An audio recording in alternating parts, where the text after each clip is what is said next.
Apa yang mau kita cari ini? Yang mau kita cari ini bekal dibawa mati. Karena kita semua akan mati. Mimdate mataya bawati. Mati. Ini kalau ada orang yang sibuk dengan dunia ini, bilang sama dia, mau aku kasih amalan. Apa amalannya? Mimdate mataya bawati. Mampus. Mati kita semua. Jadi sebetulnya hidup ini, kalau ditanya orang, apalah hidup ini Pak Ustaz? Hidup ini menunggu mati. Sebetulnya hidup ini menunggu mati. Hidup kita ini menunggu malaikat maut datang. Cuman alhamdulillahnya nggak tahu kita jadwal dia kapan datang. Coba bayangkan kalau dikasih tahunya, jadwal kedatanganku tanggal 7 November. Apa tak pucak udah kita semua. Jangankan jadwal malaikat maut, jadwal bayar kredit aja kita cemas, apalagi jadwal malaikat maut. Dan kita selalu dalam rahmat Allah Subhanahu wa taala. Amin ya rabbal alamin. Masjid ini kalau ditengok dari jauh, kalau kita naik mobil dari Simpang Bingung atau dari kota, yang pertama kelihatan kubahnya, ya kan? Lalu kita anggap masjid ini yang hebat itu kubah. Tapi setelah kita masuk, ternyata kubahnya lah yang paling lemah. Kubah itulah yang paling lemah. Dari jauh macam beton yang kokoh. Padahal setelah kita masuk, tengok rupanya kaleng aja. Kaleng yang dikasih batang-batang besi. Kenapa dia bisa naik ke atas? Karena dinding. Ternyata dinding ini pun bisa tegak berdiri karena ada tiang di dalam. Di dalam dinding ini ada tiang. Mana tiangnya? Nih, nampak tuh retak itu tengah tuh. Nah, itu tiang itu. Ternyata tiang ini pun bisa berdiri karena ada pondasi yang kuat. Apalagi tanah Pekanbaru ini tanah gambut. Di sampingnya sungai Siak. Maka mesti ditanam kayu, cerocok. Itu untuk Ma'had Asrama Ma'had Az-Zahra, 120 tiang sebesar tiang listrik itu ditanam ke dalam. Beda sama pesantren Nurul Azhar. Karena tanah di Nurul Azhar itu tanah liat. Kalau di Rimbo Panjang itu tanah gambut. Maka cocok tanam noneh. Apa yang mau saya sampaikan? Ini poin-poinnya Ustaz Alnob yang ngasih ini. Ada 5 poin. Poin yang pertama, membangun kekuatan keluarga. Kekuatannya bukan di kubah. Kekuatannya bukan di dinding. Tapi kekuatannya ada di pondasi. Jadi kalau ada yang posting mesra sama istrinya foto, itu kubah itu. Foto gini, foto posting di Instagram, di TikTok, itu kubah, itu rapuh. Kekuatannya ada pada suami, ada pada istri. Inilah pondasi yang utama. Tapi saya Ustadz Alnob nampak ada rambutnya, ada kulitnya, ada bajunya. Sebetulnya kekuatannya bukan di sini. Kekuatannya ada di dalam. Ala fil jasadi mudghah. Ketahuilah di dalam diri Ustadz Alnob ini ada satu gumpal. Idza sholahat, kalau yang satu kepal ini kuat, dia jadi kuat. Wa idza fasadat, kalau yang dalam satu letaknya di dada sebelah kiri, sebesar genggaman tangan. Jadi kekuatan Ustadz Alnob ini cuman sebesar genggaman tangan. Inilah yang ada di sini. Berhenti ini berdetak, Innalillahi wa inna ilaihi raji'un. Mudah-mudahan Allah kasih kekuatan ke kita. Apa yang membuat jantung kita ini kuat? Ala bizikrillahi tatmainnul qulub. Makanya tadi santri-santri di Ma'had Az-Zahra, di Nurul Azhar diajarkan zikir. Ada namanya zikir Imam Nawawi, ada namanya zikir wirid Imam Abil Hasan As-Sazili, ada namanya zikir Imam Al-Haddad atau disebut Ratib Al-Haddad, ada zikir Imam Al-Attas, Ratib Al-Attas. Saya Pak Ustadz tak bisa berzikir banyak-banyak, mata rabun, baca tak kuat. Zikir saya hanya La ilaha illallah. Bagus. Saya zikir saya la ilaha illallah pun tak sanggup lagi Pak Ustadz. Pendek aja zikir saya. Allah, Allah, Allah, Allah, Allah, Allah. Bagus. Saya menyebut Allah pun tak bisa lagi Pak Ustadz. Matilah.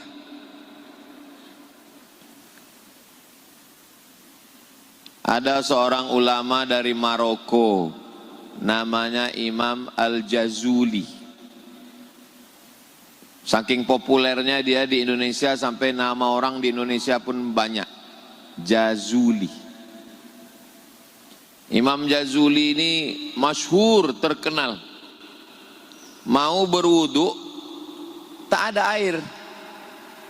Gurun pasir, Maroko gurun pasir, Afrika Utara. Tas mau berwudu tak ada air. Tiba-tiba datang seorang perempuan. Nah, datang air.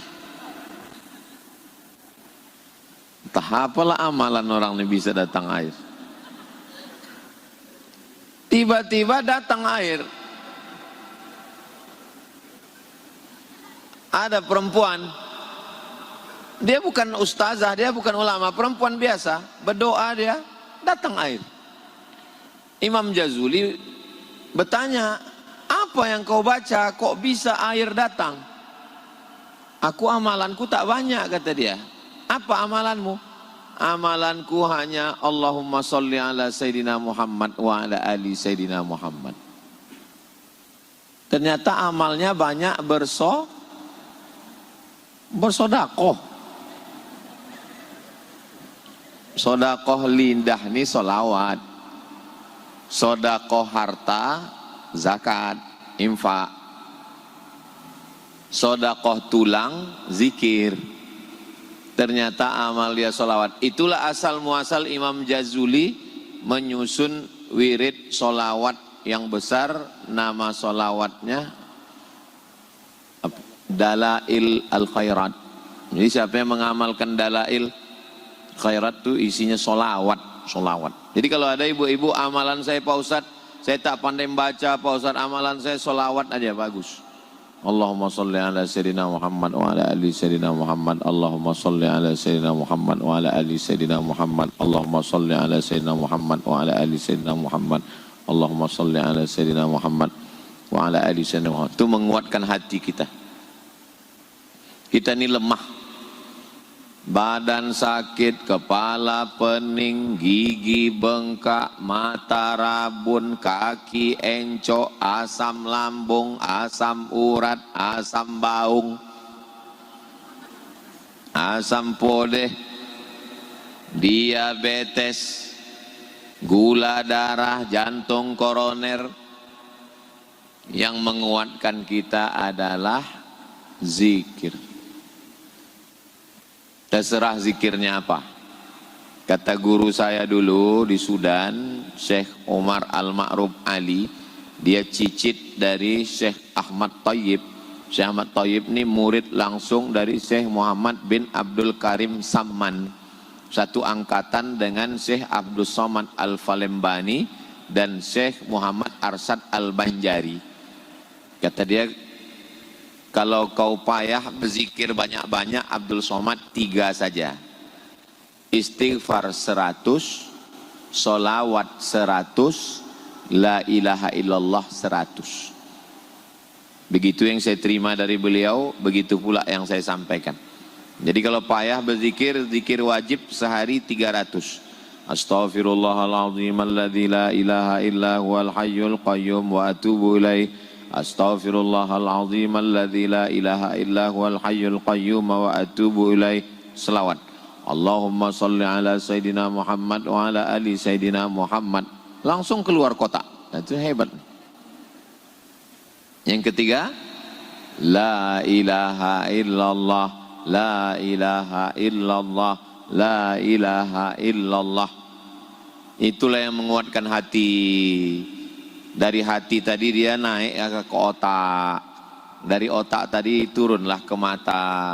Dari otak tadi turun ke telinga. Dari otak tadi turunlah ke mulut. Dari otak tadi turunlah ke tangan. Dari otak tadi turunlah ke kaki. Itulah sumber kekuatan kita. Ala bizikrillahi tatmainnul qulub. Afdalu dzikri fa'lam annahu la ilaha illallah. Tak ada kekuatan. La haula wala quwata illa billah. Saya yakin dan percaya ibu-ibu ini kuat karena zikirnya kuat, insyaallah. Doakan juga supaya kita semua diberikan kekuatan, insyaallah. Supaya kita diberikan kebaikan, kebahagiaan dunia dan akhirat. Semua tarekat-tarekat itu kuncinya di zikir. Tarekat Naqsabandiyah, tarekat Syaziliyah, tarekat Sammaniyah, tarekat Darqawiyah, tarekat Rifa'iyah, tarekat Ahmadiyah. Tarekat artinya cara berzikir. Ada yang cara berzikirnya sholawat, ada yang cara berzikirnya tasbih subhanallah walhamdulillah wa la ilaha illallah wallahu akbar. Ada yang cara zikirnya la ilaha illallah. Ada yang cara zikirnya Allah, Allah, Allah, Allah, Allah, Allah, Allah. Yang kesemuanya itu adalah menguatkan hati.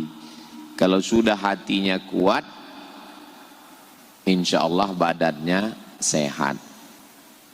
Kekuatan. Poin yang pertama yang dipesankan Ustadz Al-Nob adalah kekuatan keluarga. Suaminya berzikir, istrinya berzikir, maka kuatlah dia, insya Allah. Oke, selesai kekuatan. Yang kedua, mengendalikan gaya hidup.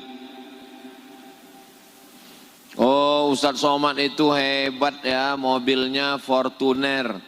Itu mobil dari KHA. Mobil yang saya pakai itu mobil dari KHA. Jadi jangan nanti difitnah, Somad itu gaya hidupnya high class. Mana tahu nanti ada orang ngomong, tengok tuh Ustadz Somad posting naik Fortuner, bilang itu mobil dari kami itu. Mobil KHA. Nah, jadi jangan gaya hidup dari mobil, rumah. Itu diposting rumah Somad, bukan rumah saya, rumah Oma. Rumah Oma saya, bukan rumah saya. Rumah saya, rumah Promnas, tipe 36.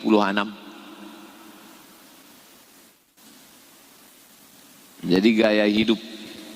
Baju merek Kori dikasih orang Jakarta, peci dikasih orang, celana dikasih orang juga. Jadi apalah yang mesti berlebih-lebih? Saya kalau menengok orang beli baju di mall sampai harga 2 juta, menengoknya aja udah sakit jantung kita, cuk katanya ke dalam. Turun saya ke bawah, yang lantai bawah, ada saya tengok harga 100.000, saya beli itu. Dapat 5, dapat 3, pakai. Sama aja, sendal nyaman lagi pakai sendal jepit. Jam tangan dikasih Ustadz Kalimantan. Ustadz Lukmanul Hakim Pontianak. Cincin lupa pula bawa cincin. Biasa pakai cincin. Cincin dikasih orang Cina dari Medan. Pak Jimmy namanya, tak Islam. Cantik batu nih Pak Jimmy, cantik Pak Ustadz. Mau Ustadz ambil lah katanya. Pasang. Pas saya tunjukkan ke orang di Makkah waktu haji, khatim Jamil katanya. Jamil. Berapa nih? Sebutnya harganya. Langsung saya pegang, mahal rupanya. Nah, jadi apalah kita mau berlebih-lebih ini. Dari mulai atas sampai bawah semua. Kalau mau berlebih bukan pada baju, bukan pada rumah, bukan pada mobil, bukan pada cincin. Kalau mau berlebih, lebihnya pada zakat. Kalau berlebih, lebihnya pada wakaf. Siapalah orang yang tak mementingkan baju, tak mementingkan cincin, tak mementingkan mobil, tak mementingkan rumah, tapi yang dipentingkannya adalah infak. Namanya komunitas hamba Allah. Jadi bunyi aminnya macam nggak yakin apa? Ustaz ngomong begini, ya saya ngomong begini. Mobil ambulan dari mana? Dari KHA. Mobil Fortuner dari mana? Dari KHA. Yang pertama kali membantu waktu peletakan batu pertama di tengah hutan semak, kates, rumput-rumput itu siapa dulu pertama kali? KHA. Yang dari tahun 2020 sampai 2025 ini tetap setia mendampingi ETWU dari masa berjuang sampai menang sampai badan lemah hari ini. KHA juga. Bersama KHA hingga ke surga insya Allah. Kita sama-sama lemah ini. Cuman orang lemah sama orang lemah jumpa semangat dia sedikit. Nah, jadi gaya hidup ini jangan terlalu diikuti. Dulu orang gaya hidupnya naik karena menengok rumah tetangga. Gaya hidupnya naik karena menengok selimut tetangga dijemur. Gaya hidupnya naik karena menengok kawan. Sekarang yang ditengok itu bukan muka belakang kanan kiri, artis, rumah artis, mobil artis, laki artis. Ingin macam muka artis, ingin macam rumah artis, ingin macam mobil artis, ingin macam bini artis. Flexing.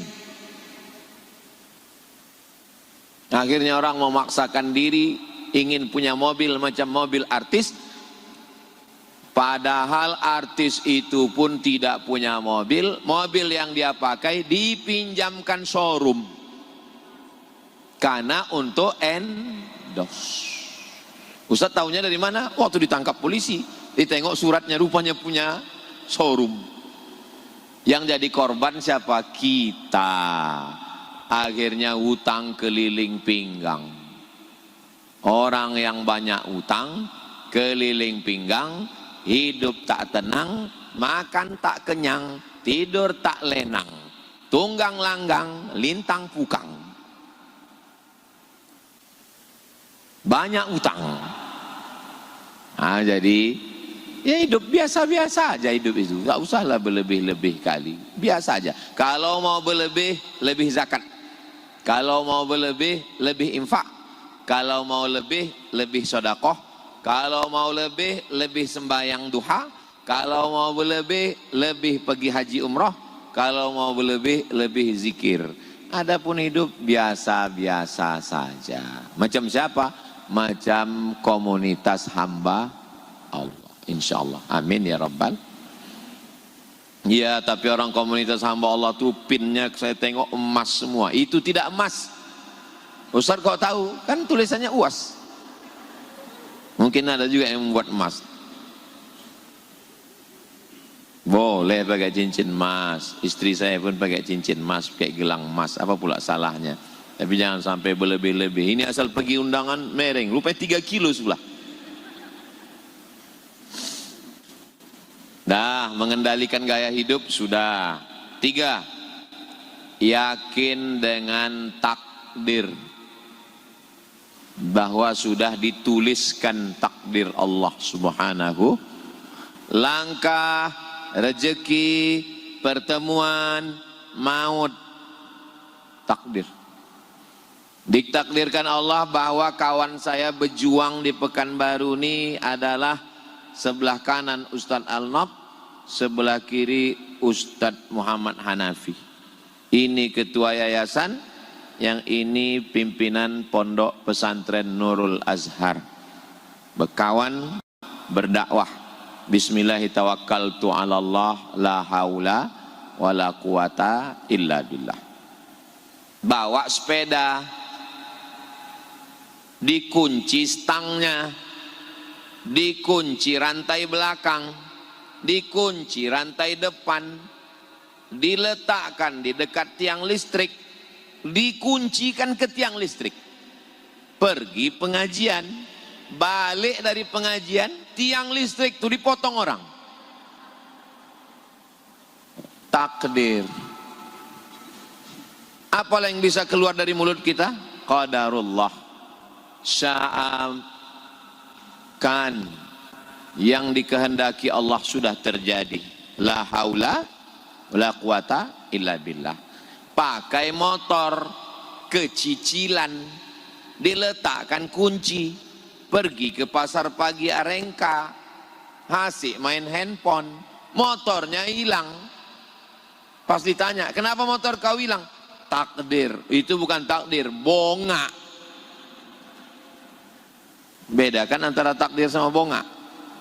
Takdir itu ikhtiar sudah, doa sudah, tawakal sudah. Langkahnya 3. Yang pertama, ikhtiar. Habis ikhtiar, doa. Habis doa, tawakal. Itu baru takdir.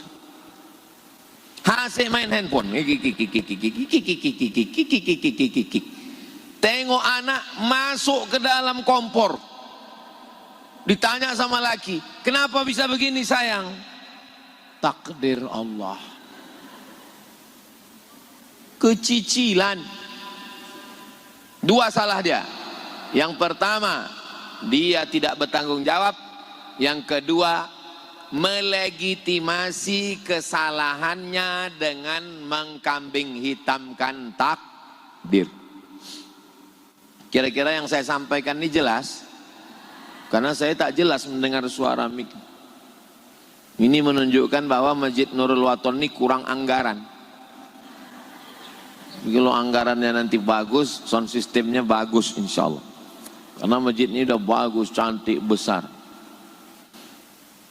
Jadi kalau sudah terjadi apa yang terjadi, katakan qadarullah, la haula wala quwata illa billah. Dalam segala hal, anak dinasehati, jangan kau bercewek, jangan kau pacaran, jangan kau berzina, bagus kau sekolah, kau ikut pengajian, mulut tak berhenti bercakap, datang ke rumah kos-kosannya, dibuka lemarinya, tengok handphonenya, tengok pergaulannya. Jangan hanya kirim duit, diam, pulang-pulang berbadan 2. Dibawa laki-laki, dibiarkan. Terjadi apa yang terjadi, pas ditanya, kenapa kau begini? Takdir. Tidak begitu. Ikhtiar, doa, tawakal. Terjadi juga apa yang terjadi. Berarti memang sudah takdir ketetapan Allah Subhanahu wa ta'ala. Oke. Membangun keluarga, kekuatannya di hati sudah. Mengendalikan gaya hidup sudah. Yakin dengan qada dan qadar sudah. 4. Tetap ingat perjalanan pulang. Saya ini sekarang berjalan pergi ke Nurul Waton, jumpa ibu-ibu KHA. Habis dari sini nanti acara lagi dengan adik-adik calon mahasiswa. Habis itu khutbah Jumat di Masjid Jalan Delima. Habis itu pengajian Az-Zahra. Habis itu nanti malam ulang tahun Kabupaten Siak.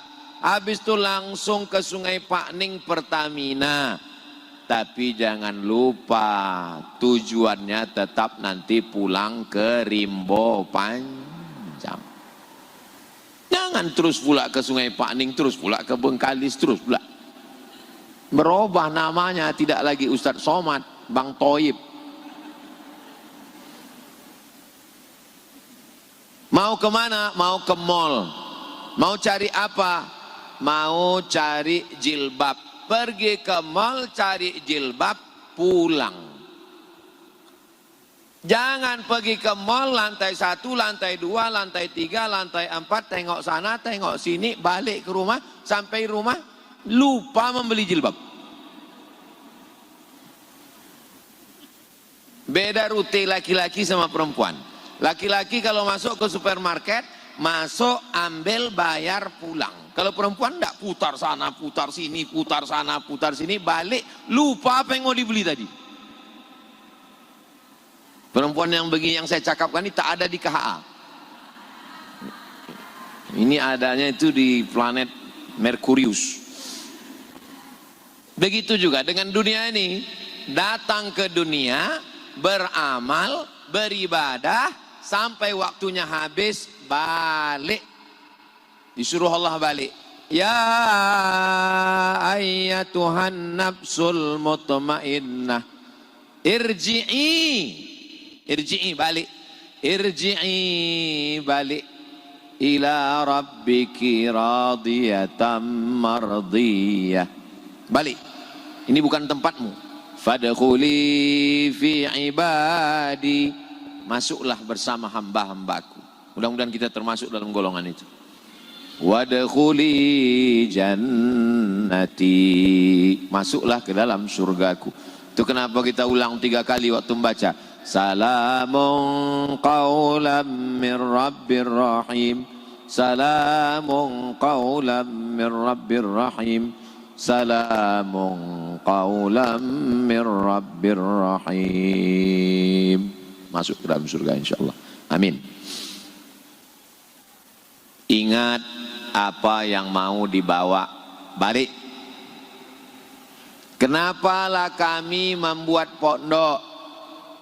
Ustadz Alnob sudah nyaman di Panam, Ustadz Hanafi sudah nyaman di Harapan Raya dekat Masjid Al-Firdaus.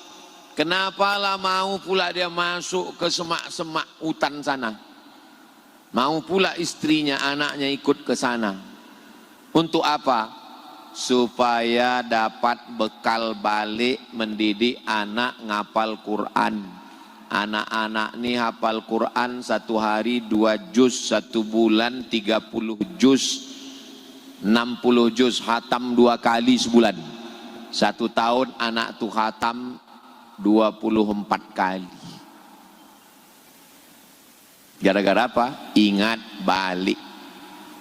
Saya tanya sama Ustazah Fatimah, pilih 2. Kita beli rumah di Pekanbaru yang ada security-nya, tak ada tamu-tamu datang, yang penting ngurus anak saja, malam jalan shopping ke sana kemari, atau kita di pondok mengurus anak sakit tangan, bebisul, bekudis, anak yatim, fakir miskin, doa pak, diganggu itu, diganggu ini, kerasukan, diganggu setan.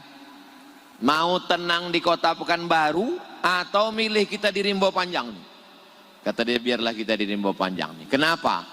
Kita didik anak nih, hafal Quran dia, nikah nanti dia, punya pondok dia. Tenang aja, makan minum, makan minum, makan minum, mati apa amal kita? Berarti lulus fit and proper test. Apa yang mau kita cari?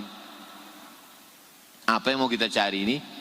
Yang mau kita cari ini bekal dibawa mati. Karena kita semua akan mati. Mimda tema taya bawati. Mati. Makanya kalau ada orang yang sibuk dengan dunia ini, bilang sama dia, mau aku kasih amalan. Apa amalannya? Mimda tema taya bawati. Mampus. Mati kita semua.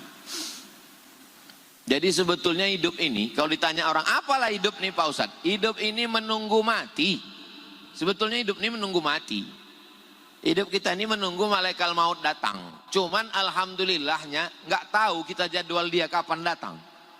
Coba bayangkan kalau dikasih taunya, jadwal kedatanganku tanggal 7 November. Apa tak pucat udah kita semua. Jangankan jadwal malaikat maut, jadwal bayar kredit aja kita cemas. Apalagi jadwal malaikat maut. Ingat pulang. Yang terakhir, yang kelima, jangan sibuk mengurus orang lain, mengurus laki orang, mengurus bini orang, mengurus komunitas orang, mengurus komunitas orang. Tak usah kita urus. Wala ana abidum ma'abadtum wala antum abiduna ma'abud lakum dinukum. Tuba liman syaghalahu aibuhu an uyubin nas.